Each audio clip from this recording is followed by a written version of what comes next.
Good morning friends. मैं आपका Pradeep sir, आपके अपने चैनल मीमांसा टाइम से। फ्रेंड्स, इस वीडियो में हम लोग एक टेस्ट पेपर के माध्यम से हिंदी के पहले अध्याय हिंदी साहित्य का इतिहास से 50 महत्वपूर्ण प्रश्नों का अध्ययन करेंगे और इसमें यह देखने का प्रयास करेंगे कि हम लोगों ने अब तक जो वीडियो देखा है वो कितना महत्वपूर्ण है और उससे कितने महत्वपूर्ण प्रश्न हमारे एग्ज़ाम में आए हुए हैं या आने वाले एग्ज़ाम में आने की संभावना है। आइए देखते हैं। उससे पहले फ्रेंड्स, यदि आप हमारे चैनल पर नए हैं तो इसे सब्सक्राइब और शेयर ज़रूर करें और हमारे इस वीडियो का आनंद लें। आइए देखते हैं प्रश्न को।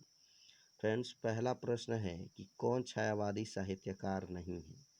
इसको जब हम लोग पढ़े थे तो साहित्यकारों का अध्ययन किए थे, देखे थे कि छायावादी साहित्यकार कौन नहीं है, और इस क्रम में इसके अनुसार आंसर है आपका इस प्रश्न का डी, अगे।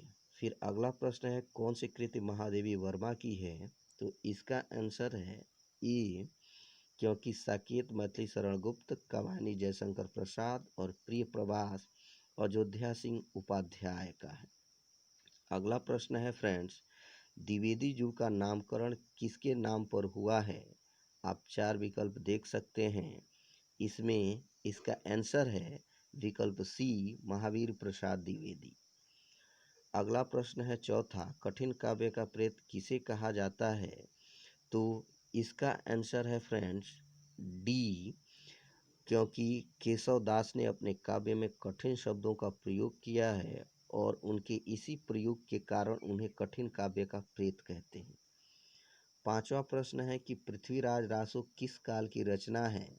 फ्रेंड्स, इसको भी हम लोगों ने पढ़ा था कि भक्ति काल से पहले का जो काल होता है, जिसे हम लोग आदिकाल कहते हैं, इस काल में पृथ्वीराज रासो या रासो साहित्यों का सृजन हुआ, इसलिए इसका आंसर होगा सी।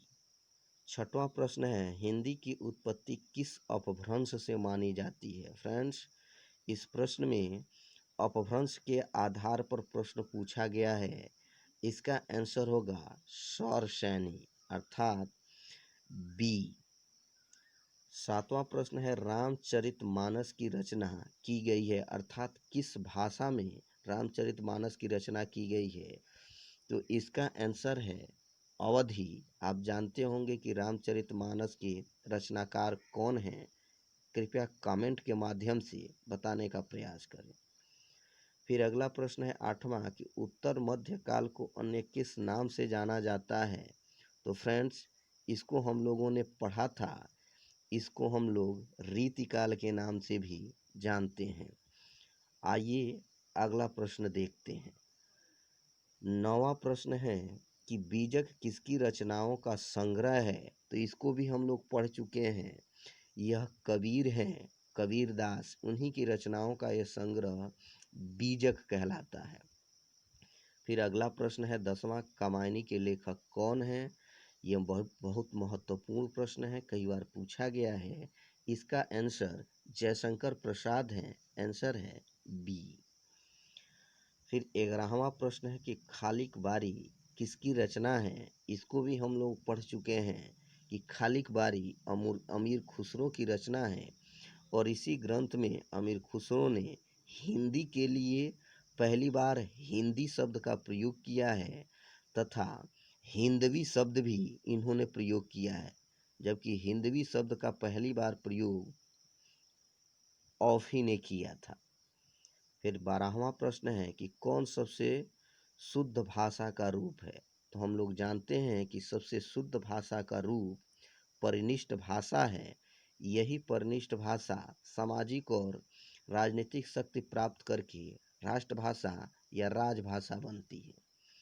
फ्रेंड्स, 13वां प्रश्न यह है कि भगवान बुद्ध ने अपने उपदेश किस भाषा में दिया था, तो भगवान बुद्ध का उपदेश पाली भाषा में था, विकल्प सी सही है।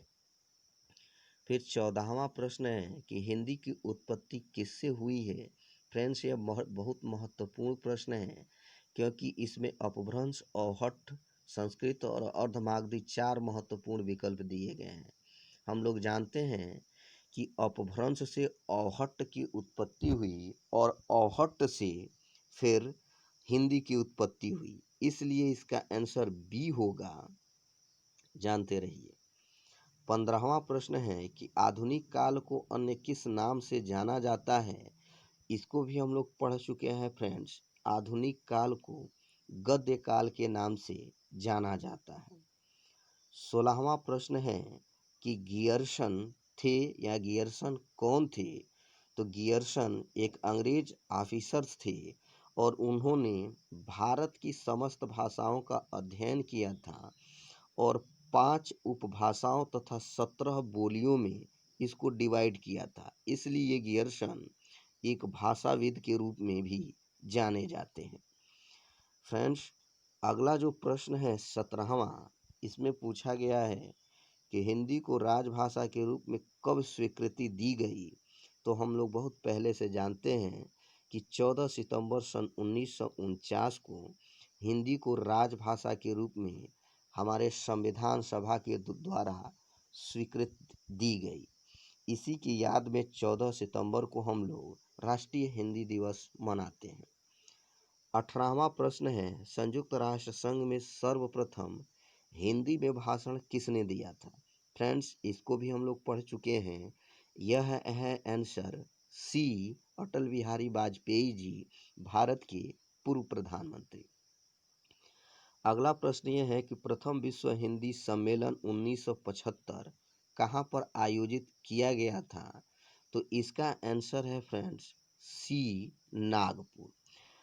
इसको भी हम लोग पढ़ चुके हैं। नागपुर में इसका आयोजन हुआ और लगभग 22 देशों के प्रतिनिधि इसमें भाग लिए थे और यह अंतर्राष्ट्रीय सम्मेलन था जिसकी अध्यक्ष था उस समय मॉरिशस के प्रधानमंत्री राम गुलाम ने की थी। आप जानते होंगे, इसे हम लोगों ने पूर्व के वीडियो में पढ़ा है।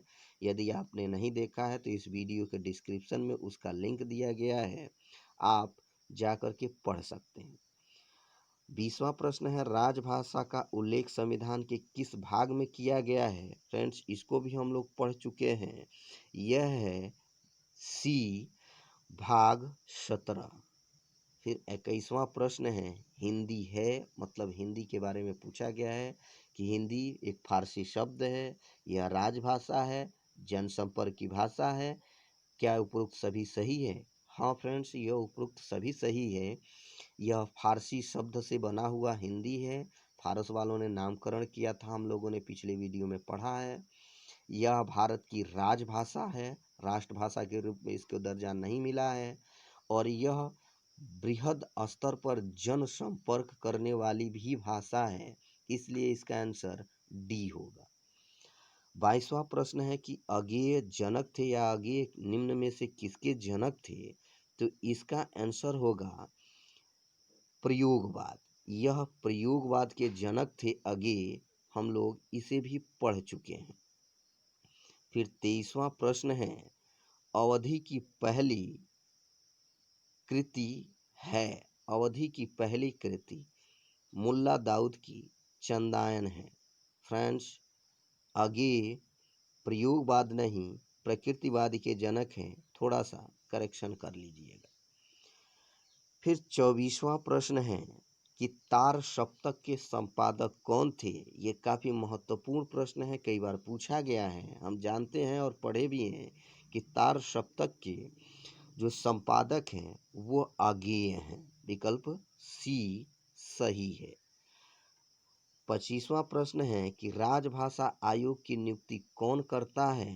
तो फ्रेंड्स, राजभाषा आयोग की नियुक्ति भारत का राष्ट्रपति समय समय पर करता है। ये हम लोग पिछले वीडियो में पढ़ चुके हैं। और राजभाषा आयोग में कुल कितने सदस्य होते हैं, इसे आप वीडियो देख के कमेंट के माध्यम से बताइएगा। फिर अगला प्रश्न है कि भारत का सबसे बड़ा भाषा परिवार कौन सा है। भारत का सबसे बड़ा भाषा परिवार भारोपीय भाषा परिवार है, हम लोग जानते हैं। और यह चारों जो भाषा परिवार हैं, यह भारत में वर्तमान में काफ़ी बृहद स्तर पर प्रयोग में लाए जाते हैं, किंतु सबसे ज़्यादा भारोपी परिवार के लोग भाषाभाषी हैं और सबसे कम तिब्बती भाषा के लोग भाषाभाषी हैं, ये जानते रहिएगा। अगला प्रश्न है, देवनागरी लिपि का जन्म स्थान है, मतलब भारत के किस क्षेत्र में देवनागरी लिपि का जन्म हुआ? तो हम लोगों ने पिछले वीडियो में पढ़ा है कि यह गुजरात में इसका जन्म हुआ। वहाँ के नागर ब्राह्मणों ने इस देवनागरी लिपि के जन्म का कारण है और उन्हीं के नाम पर इन्हें देवनागरी नागरी लिपि कहा जाता है। इसको भी पहले के वीडियो में हम लोगों ने बड़े अच्छे से पढ़ा है, आप जाके देख सकते हैं। 28वां प्रश्न है कि भारत की प्राचीनतम लिपि कौन सी है? तो हम लोग जानते हैं भारत की प्राचीनतम लिपि ब्राह्मी लिपि है, इसी से अन्य लिपियों का विकास हुआ है। फिर 29वां प्रश्न है, हिंदवी शब्द का प्रथम प्रयोग किसने किया था? फ्रेंड्स, इसे भी हम लोगों ने पढ़ा है। औफी ने, विकल्प ए है, औफी ने सबसे पहले हिंदवी शब्द का प्रयोग किया था। 30वां प्रश्न है, हिंदी का शिशुकाल किसे कहा जाता है? तो हिंदी का शिशुकाल आदिकाल को कहा जाता है। इसे भी हम लोगों ने पिछले वीडियो में पढ़ लिया है। फिर 31वां प्रश्न है कि कवियों का कवि किसका उपनाम है? इसे भी हम लोगों ने पढ़ा है, यह शमशेर बहादुर सिंह जी हैं। फिर 32वां प्रश्न है कि सूरदास के गुरु कौन थे? हम लोगों ने पढ़ा है कि सूरदास के गुरु वल्लभाचार्य थे। इन्हीं के दिशा निर्देशन में इन्होंने अपने साहित्य का सृजन किया था। फ्रेंड्स, 33वां प्रश्न है, हिंदवी शब्द का प्रयोग किसने किया था? सॉरी, ये रिपीटेड है, यह औफी ने किया था, आप जानते होंगे। फिर आपका 34वां प्रश्न अभी रिपीटेड है, हिंदी का शिशुकाल किसे कहा जाता है? आदिकाल को अभी हम लोग पढ़ चुके हैं। 35वां भी देख चुके हैं, 36वां भी देख चुके हैं। 37वां हम लोग देखते हैं, राष्ट्र कवि के रूप में किसे जाना जाता है? तो हम लोग जानते हैं मैथिली शरण गुप्त को राष्ट्र कवि के रूप में जाना जाता है। हिंदी का प्रथम महाकाव्य कौन सा है? इसको भी हम लोगों ने पढ़ा है, पृथ्वीराज रासो हिंदी का प्रथम महाकाव्य माना जाता है। इसके रचनाकार चंद्रवरदाई थे, जो पृथ्वीराज चौहान तृतीय के दरबारी कवि थे। 39वां प्रश्न है कि कमायनी के लेखक कौन थे? तो कमायनी के लेखक जयशंकर प्रसाद थे। 40वां प्रश्न है, पद्मावत किसकी रचना है? तो यह मलिक मोहम्मद जायसी की है। यह पद्मावत की रचना मलिक मोहम्मद जायसी ने ही किया था। 41वां प्रश्न ये है, सुमन किनका उपनाम है? हम लोग पढ़े हैं, जानते हैं कि शिवमंगल सिंह का उपनाम सुमन है। इन्हें शिवमंगल सिंह सुमन के नाम से जाना जाता है। 42वां प्रश्न है महत्वपूर्ण प्रश्न कि भोजपुरी की लिपि क्या है? जानते रहिएगा फ्रेंड्स, भोजपुरी की लिपि भी देवनागरी ही है। 43वां प्रश्न ये है, संस्कृत का प्राचीनतम रूप किसमें मिलता है? तो हम लोग जानते हैं संस्कृत का प्राचीनतम रूप ऋग्वेद में मिलता है, क्योंकि संस्कृत भाषा में पहला लिपिबद्ध जो ग्रंथ था वो ऋग्वेद है, जानते रहिएगा। 44वां प्रश्न है, बोली क्या है या बोली का रूप क्या है? तो 4 विकल्पों में से पहला दिया गया है, यह स्थानीय है, यह अशुद्ध रूप में है, व्याकरण विहीन है, चौथा विकल्प है डी, उपरोक्त सभी। तो फ्रेंड्स, यह चौथा विकल्प ही सही है, क्योंकि स्थानीय स्तर पर यह बोली जाने वाली बोली है, भाषा है, और यह अशुद्ध एवं व्याकरण विहीन होती है। 45वां प्रश्न ये है कि किस अपभ्रंश से हिंदी का विकास माना जाता है? तो इसका आंसर है सी। 45वां प्रश्न का आंसर सी। फिर 46वां प्रश्न है, प्रथम विश्व हिंदी दिवस कब मनाया जाता है? तो इसको भी हम लोगों ने पढ़ा है कि प्रथम हिंदी विश्व दिवस को 2006 में पहली बार मनाया गया था और तब से लगातार मनाया जाता रहा है, जबकि पहला विश्व हिंदी सम्मेलन 1975 में हुआ था, ये भी हम लोग पढ़ चुके हैं। फ्रेंड्स, 47वां प्रश्न ये है कि देवभाषा किसे कहते हैं? तो हम लोग पढ़े हैं कि संस्कृत का दूसरा नाम देवभाषा भी है, जानते रहिएगा। अगला महत्वपूर्ण प्रश्न है, नेपाली भाषा की लिपि क्या है? तो नेपाली भाषा की लिपि भी देवनागरी ही है और यह पहली विश्व की भाषा है जिसकी लिपि देवनागरी है, जानते रहिएगा। फ्रेंड्स, अगला प्रश्न है 49वां कि राष्ट्रीय हिंदी दिवस मनाया जाता है। इसको हम लोग पढ़ चुके हैं कि यह 14 सितंबर को मनाया जाता है। और 50वां प्रश्न है कि राजभाषा आयोग कौन था या किस नाम से जाना गया है? तो राजभाषा आयोग का गठन पहली राजभाषा आयोग का गठन 1957 में किया गया और इसके अध्यक्ष बीजी खरे थे। इन्हीं के नाम पर इस आयोग को प्रथम राजभाषा आयोग या बीजी खरे आयोग भी कहा जाता है। फ्रेंड्स, इन समस्त प्रश्नों से वीडियो बनाए जा चुके हैं। आप इस वीडियो के डिस्क्रिप्शन में जा कर के उसे देख सकते हैं।